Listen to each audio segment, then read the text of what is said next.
Well, hopefully this intro is coming right after a big fish catch where I say something like, "Oh wow," or "That's a monster." I'm trying to feign excitement until I catch a fish. I'm excited to be out here. It is Father's Day of 2023. I am hopefully going to fish for a little while here by myself, and then I'm going to go meet up with my dad and take the big sparkle boat out, one of them. He has wow, there's a heron that just flew right by there. Anyways, squirrel.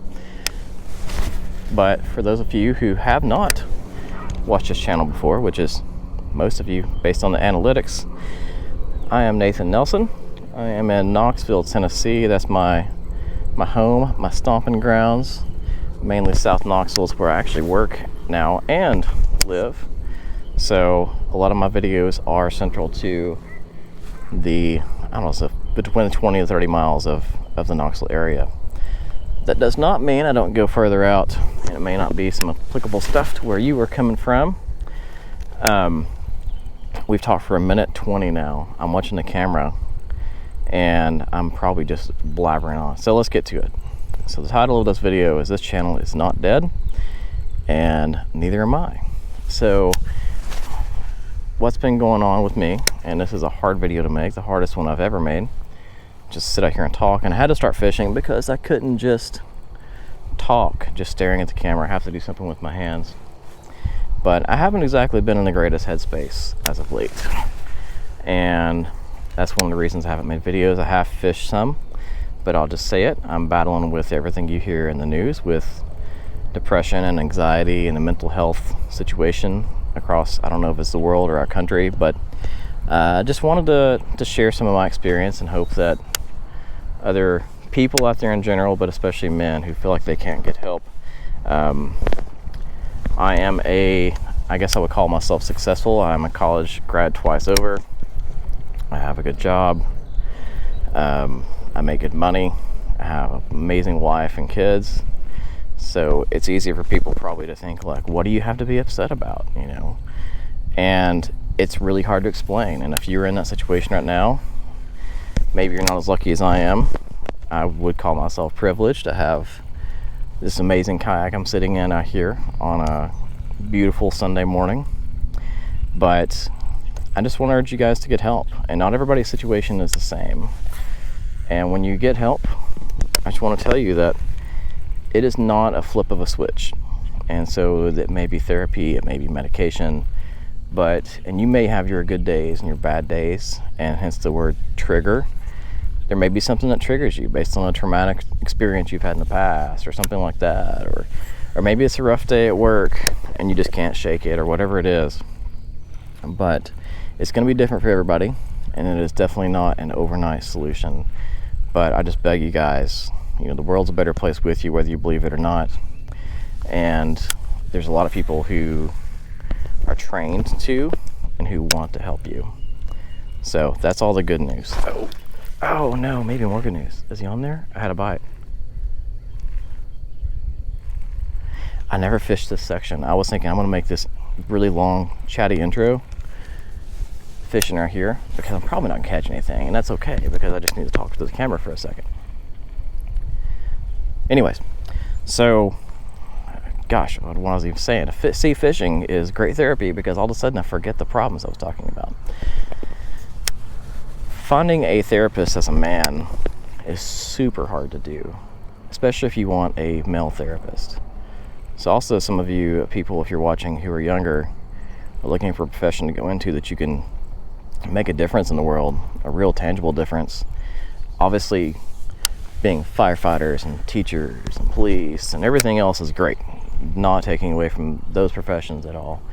I work for a bank, so you know, I like to think there's times that I make a difference, but I'm definitely not pulling people out of burning cars. But maybe therapists don't think that they're saving people either. I don't know, but there's definitely a demand for it, and I don't know what the income of it is. I know it's a tough profession to get into education wise, but if you have a heart for it, I'm past that age of changing careers, I'll put it that way. But I would encourage any guys out there, it's a real position where you can save people's lives and you can really make a difference. So go out there and consider that. I don't know how far we've gone. We have gone further upstream than I was ever able to paddle in my Jackson, as much as I still love my Jackson. By choosing some creative lines, keeping the water between the bottom and the fins, I've been able to make it way upriver. My legs are burning, but I've got that determination. Now I'm kind of curious, like, there's another shoal up here, and I'm kind of in one right now. The water's moving pretty quick. I don't want to stop pedaling though. Can I make it past the next one? For those of you who have fished this stretch of river, I don't really want to say exactly where it is, because you can see around me, there's nobody here. Kind of want to keep it mostly that way. Not that I don't like to help people find fish and fun, but I also know that some rivers get overwhelmed as soon as people find out they will fish. So I'm going to keep going, see if we can make it past this next shoal.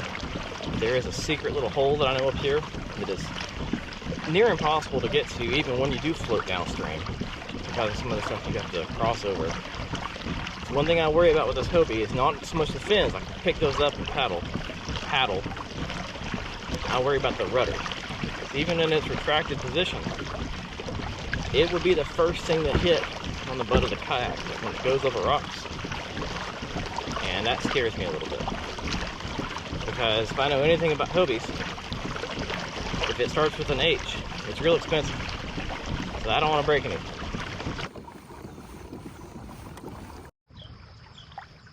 Just a few minutes after I made the last clip, I've run aground. So either I've chosen a bad line, or they're legitimately, it's just not a good place to get through here. What I've been doing is, if I see a rock or like a shoal up ahead, kind of stay behind that and the water's clear enough I can see the bottom, so I can kind of judge where the bottom is. But this is the spot. This is like the one that I was like, I've never made it back over it. But I got way further than I have in the past, and I think I could make it. Like, I was making progress until I just kind of ran out of water. Like, it's only probably 6 inches deep right here. So I'm gonna hop out, and I see maybe a drop off up there. So I'm gonna hop out and see if I can drag us forward 50 or so yards, and then get back to pedaling. And I may use the next little wing dam as a cheat, paddle right up to it, and then get out and try to gently pull us over it and use those wing dams to get up to this hole. Is like, stuff is great in kayaks. Love stuff, as you can see. But you really have to just get out there and do it and see what you need, rather than going and buying a bunch of stuff right away. But you can see water be moving. So I always keep a rope with me. We're gonna walk up here. Actually, let's pull the anchor to us.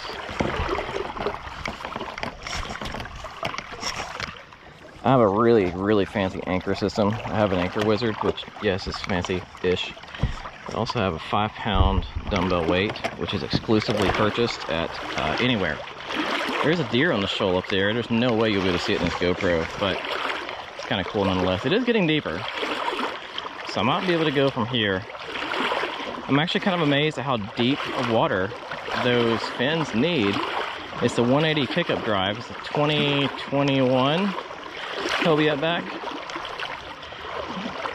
And it's not turbo fins that are not longer, but they still seem to need quite a bit of water to really grab. I just don't want to do this whole like in and out of the kayak thing, so I'd rather wait up to where I can really get after it, maybe after this next wing dam. We've gotten as far as we can. I can't reach this spot. Kind of disappointing. Water's probably about waist deep, so I have enough room to get the pedals going, but as you can see from the anchor, it's just being dragged along the bottom right now. There's just too much current right here, and I have to make a strategic decision here. It's about 9:30, and I really need to get to actually fishing. And there's some great spots between here and the ramp I'm going to float back to. Probably going to pull the drive up, maybe pull the rudder up just to be safe. But we can do this old-fashioned way with paddle until we get back to the deeper water. And hopefully the next few videos will be some fish catches. With the dumbbell anchor is that right now it's just kind of rolling on the bottom. Oh, I got a bite. And The objective is that it doesn't get hung in things, just by its stupid looking shape. But it also does provide a decent amount of slowing you down. I've got a couple of chains, and my chains tend to get stuck in things. But also, they just don't really slow me down. But you never want to use an anchor like those claw ones in a rocky, rooty type situation with the claws out. Like, you're going to lose that anchor, or you're going to get stuck and have to cut it, or worst case scenario is you're going to capsize because the current's going to suck you under. And I always anchor off the bow. I sometimes anchor off the back. I still feel like I want the most hydrodynamic part of the kayak facing upstream. But I don't use those big claw anchors. I will use them if I go down to the beach and need something to grab in the sand. But I'm always ready to cut it loose if I have to. And that's another thing with the dumbbells, probably $5. I have to cut it loose, kind of sucks. But I would probably drop a pin and try to come back and get it another day. What the heck is floating towards me? Stick or snake? Let's play that game. Stick. The way the current was making it bob up and down, for a second I was like, oh, we're about to have a viral video. We're gonna have a snake getting a kayak. It's fish though. I'm gonna drop anchor right here. Well, there's one little one this size. There might be a bigger one. I'll pay attention to what I'm doing. Oh wow, there's like a ton of bugs around it too. Oh my goodness, look at you. I go all southern country when I catch fish.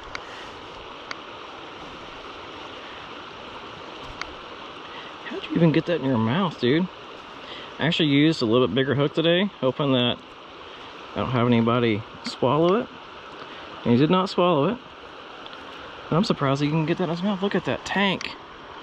That is a beautiful fish. He's got something on his little fin right there. I'm gonna take a picture of it.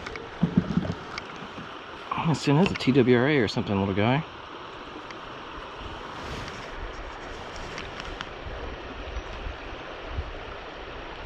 Come on, phone. There we go. Oh, wait, we're not trying to video it. We just want a picture of it. I'm still not used to this new phone. Okay, there we go. Alright, hope you get rid of whatever that is. I don't know if I should knock it off or if it's healthy. It's some kind of little worm. See ya. There's a bunch of bait fish breaking over there. It might be time to break out the BFS. It's tiny Kitech on it. Or, I actually bought a Whopper Plopper 60. Because yes, those do exist for you top water guys out there. It's tiny. I'll have to show it to you for adjourn today. I have fished and fished this one spot. I wanted to show you this Whopper Plopper 60 in action. See if we can get one of these tiny little smallmouth. I really thought I saw some bigger rocks over there to my left, that side, and I really thought there was some deeper water over there. My ankles were starting to get a little cramping up a little, and I was like, well, I'll stand up, fish for a little bit. And I stand up and look, and it's like 6 inches of water, like all the way across here. So unfortunately, I think I have wasted a little bit of time and to catch that one little one, but I just don't think, with the weather being the way that it has been, the water is down. It's not rained very much. And in fact, it's been pretty hot. I don't think they're gonna be sitting in the shallow water, but let me show you this little guy. Stop spinning, don't hook me. Look at that. I mean, and this rod, BFS, for you might doesn't know, is Bait Finesse Systems. Tactical Bassin has a killer video about it, and that's what got me started on it. And RAW, I think, Raw or RAWR Fishing, he has a ton of BFS content, and that also kind of triggered my interest in it. And it's pretty cool. You can throw these tiny little lures on a bait caster, and I have another video posted myself about my combo and my setup. If you want to go check that out, it's just a lot of fun because, first of all, I wanted it functionally to remove line twist when throwing tiny little things that move side to side, say a tiny Whopper Plopper. But also the rods have to be super flexible, so when you do catch anything of any kind of decent size, it is a fun fight. And you probably, with the size lures you're throwing, you're probably not going to catch a 10-pounder, but it's going to make that 2-pounder a lot more fun. This is not a Whopper Plopper, this is a Pitter Patter. I don't know if you can see. I mean, like, it definitely makes some noise for its size, but it is some marketing advice to, I think it's Rivers of Sea that makes them.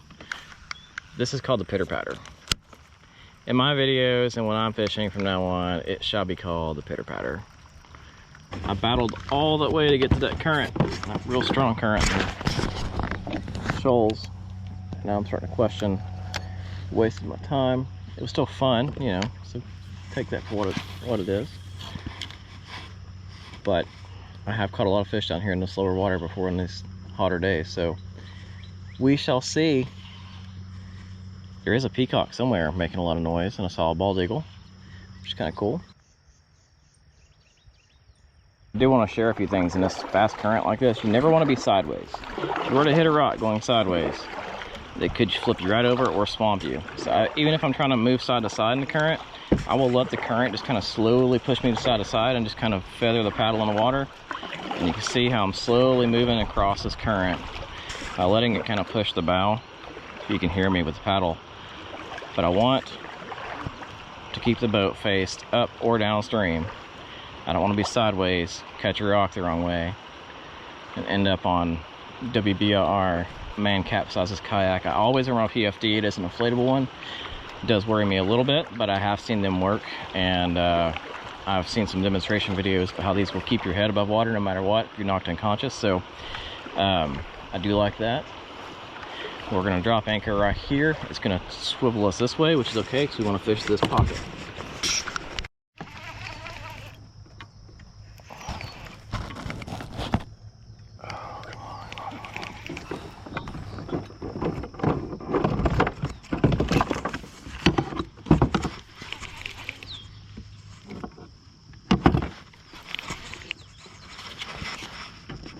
What do I have? It doesn't look like a bass. I've caught a catfish on a spinnerbait. Hey, you're supposed to eat hot dogs.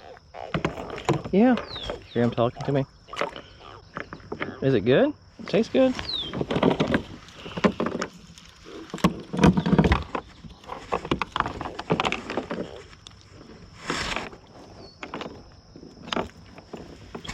I don't want to get spined out here on the river by myself. So I'm probably being way too cautious.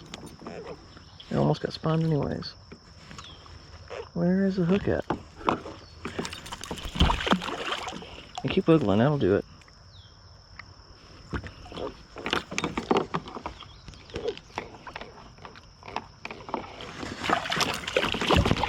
Okay, that's probably not the right kind of wiggle. Man, you soaked me. Stop. I think it just got out. There we go. Alright. Well, I mean, it's pretty. It's a good looking catfish. Thank you.